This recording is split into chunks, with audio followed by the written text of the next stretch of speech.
कैसे हैं सारे। Welcome back to my channel novel corner Anjum. तो जो सुनने वालों ने मेरे चैनल को सब्सक्राइब नहीं किया है वो सब्सक्राइब कर लें ताकि जल्दी से नोटिफिकेशन आपको न्यू वीडियो की मिल जाए। तो जहाँ से मैंने छोड़ी थी स्टोरी प्यार है या सज़ा की, वहीं से शुरू करती हूँ। आपका ज़्यादा टाइम न लेते हुए करती हूँ स्टोरी को शुरू। सुनिए। दोनों झूले से उतरकर नीचे आने को मुड़ी, तभी सागर और प्रकाश आते दिखाई दिए। माधुरी बोली, ये प्रकाश भैया के साथ हैंडसम बॉय कौन है यार, बड़ा गजब लग रहा है। सरिता ने कहा, ये रजनी भाभी के भाई हैं सागर जी, कल ही नागपुर से आए हैं। ओह, बड़े हैंडसम है यार, वैसे लड़कों की तरह नहीं है जो आजकल कार्टून की तरह घूमते हैं। बड़े बड़े बाल, कानों में बालियाँ, लचकती चाल, चलते फिरते जोकर लगते हैं। मगर ये बंदा तो कुछ हट के नज़र आ रहा है। सच कहा ना सरिता। सरिता माधुरी के मुंह से सागर की तारीफ सुनकर खुश हो रही थी।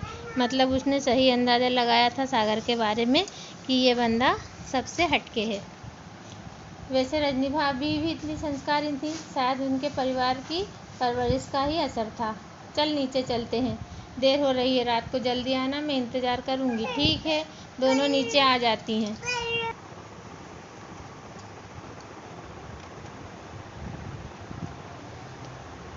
चल नीचे चलते हैं, देर हो रही है, रात को जल्दी आना, मैं इंतज़ार करूँगी। ठीक है। दोनों नीचे आ जाती हैं। नीचे आते ही सागर और प्रकाश हाल में बैठे नजर आते हैं। माधुरी चली जाती है। प्रकाश सरिता से बोलता, सरिता तेरी भाभी को बुला ला और शंभू काका से बोल कॉफ़ी ले आए, बड़ी थकान सी महसूस हो रही है। क्यों सागर, पियोगे ना कॉफ़ी? सागर बोला, आप बोले और मैं न पीऊँ, ऐसा कैसे हो सकता है। आप बैठिए जीजू, मैं फ्रेश होकर आता हूँ। सागर उठकर अंदर रूम की तरफ जा रहा था, लेकिन आंखें सरिता को ही ढूंढ रही थी। मेहंदी कलर के गहरे फ्रॉक सूट में बड़ी ही खूबसूरत लग रही थी। वह सोचने लगा, शायद रसोई में ही होगी, ज़रूर कॉफ़ी खुद ही बना रही होगी। सागर का अंदाज़ा बिल्कुल सही था।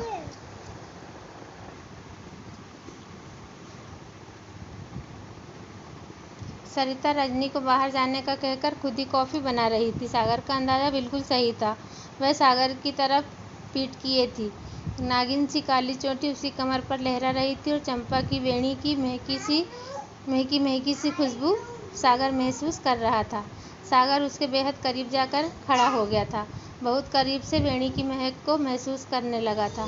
सरिता को एहसास भी नहीं था कि सागर उसके पीछे इतने करीब खड़ा है।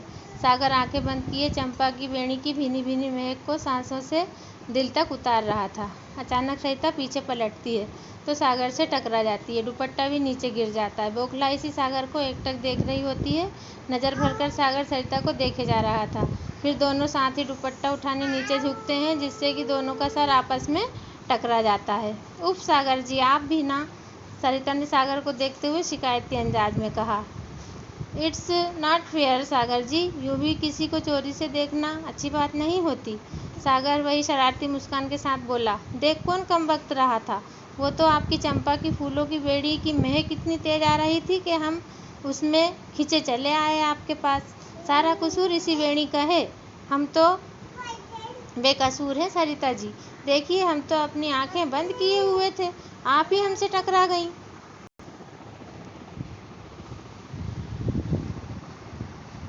ओके बाबा, सॉरी, सारी गलती हमारी ही है, ज़रा इधर देखिए, सरिता ने कहा और अपना सिर धीरे से ले जाकर सागर के सिर से टकरा दिया और बोली, अब ठीक है। दादी कहती है यूँ अचानक सिर टकरा जाए तो झगड़ा बढ़ जाता है, इसलिए एक बार और सिर टकरा लेने से झगड़ा खत्म हो जाता है। अब हमारा झगड़ा खत्म हो गया।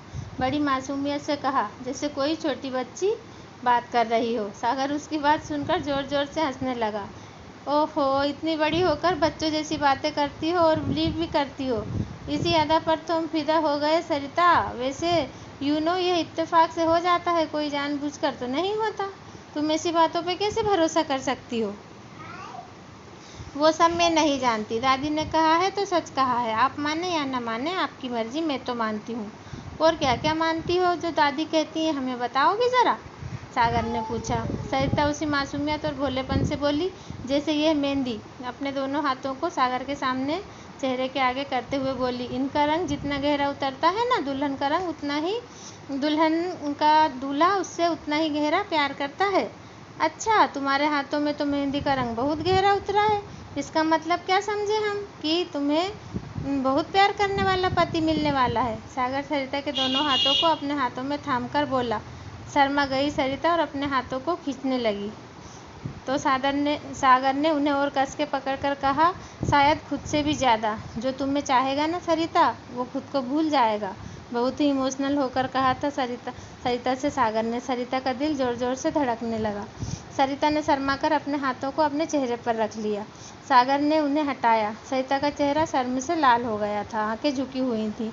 सागर एक लंबी आह भरकर बोला, हाय, इस अदा पर कौन कमबख्त न मर मिटेगा सरिता। भगवान तुम्हें बुरी नज़र से बचाए।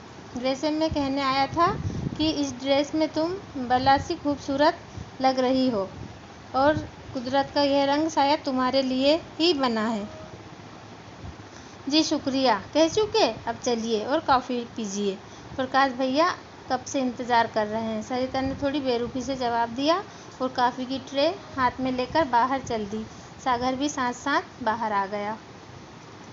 डिज़ाइनर ने आभा के हाथों में बहुत ही खूबसूरत डिज़ाइन की मेहंदी लगाई थी।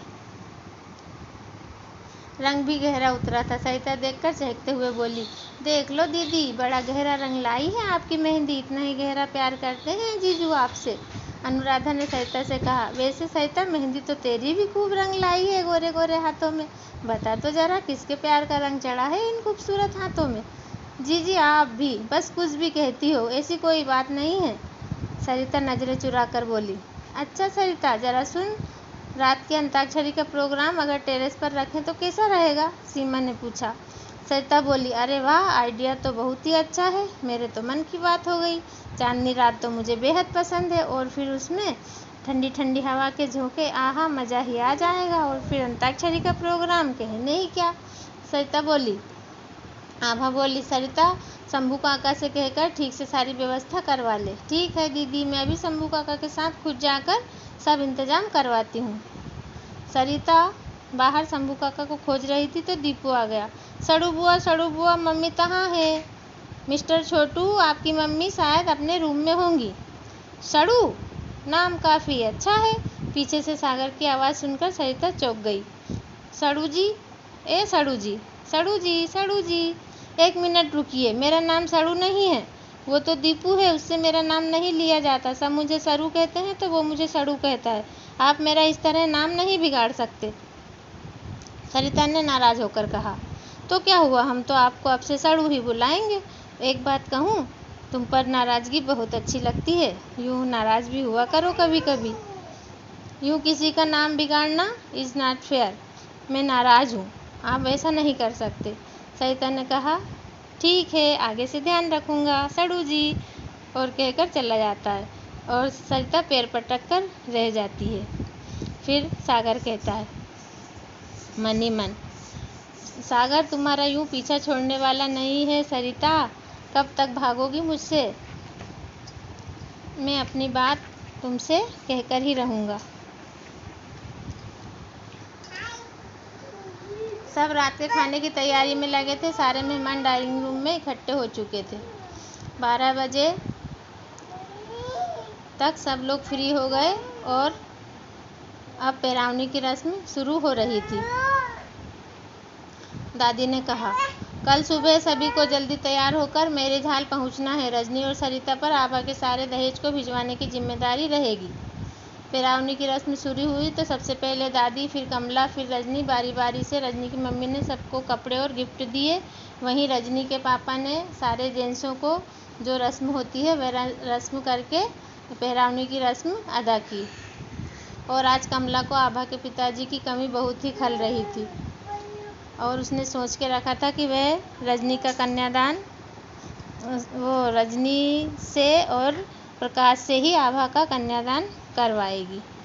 और अब अंताक्षरी शुरू होने वाली थी। सब पति पत्नी ऊपर टेरेस पर पहुंचे। प्रकाश, रजनी, आराधना के भैया भाभी, सरिता के माँ बाबा, सभी जोड़े आमने सामने थे। फिर एक तरफ थी लड़कियां और एक तरफ थे लड़के। और कमला, आभा और दादी झूले पर बैठी थी। मौसम भी बहुत खुशनुमा था। चांदनी रात छिटकी हुई थी, ठंडी ठंडी हवा चल रही थी। तभी प्रेमा ने सरिता को बुलाकर कहा, सरिता, जा तो जरा बाबा की दवाई ले आ, मैं घर पर ही भूल आई हूँ। लेकिन सुन, अकेली मत जाना, किसी को साथ लेकर जाना। सरिता ने कहा, जी माँ, मैं दीपू को लेकर ही चली जाती हूँ और अभी दवाई लेकर आ जाती हूँ। तो फ्रेंड्स 10 मिनट पूरे हो चुके हैं। तो ये देखिए, ये है मेरी नॉवेल और मैं इसे ही आपको पढ़कर सुना रही हूँ। तो कैसी लग रही है आपको मेरी स्टोरी और मेरी नॉवेल की कहानी? तो नेक्स्ट वीडियो में मिलती हूँ। आज के 10 मिनट पूरे हो चुके हैं। जिन्होंने सब्सक्राइब नहीं किया है वो सब्सक्राइब कर लें और इस नॉवेल को पूरा सुने। ये देखिए। Thank you.